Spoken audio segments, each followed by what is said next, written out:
ce qui est certain, c'est que sous le coup de l'émotion et dans l'urgence, on assiste à une dérive dans l'équilibre des pouvoirs et dans finalement ce qu'il est possible au pouvoir exécutif de mettre en œuvre dans un débat démocratique et ce qui relève de l'autorité judiciaire.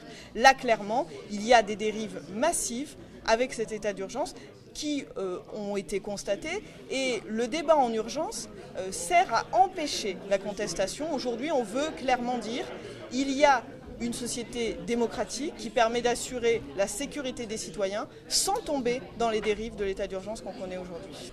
Ce qui est sûr, c'est que depuis plusieurs années, ce que nous dénonçons, nous, au syndicat de la magistrature, c'est une dérive générale dans laquelle on voit que le pouvoir exécutif et donc le pouvoir politique détient de plus en plus de pouvoir sur la vie des citoyens. On l'a vu avec l'interdiction administrative de sortie du territoire, les blocages administratifs de sites dans lesquels on sort d'une procédure classique, contradictoire, placée sous le contrôle d'un juge indépendant pour donner toujours plus de pouvoir à l'exécutif. Et c'est une évolution qui est préoccupante dans nos démocraties.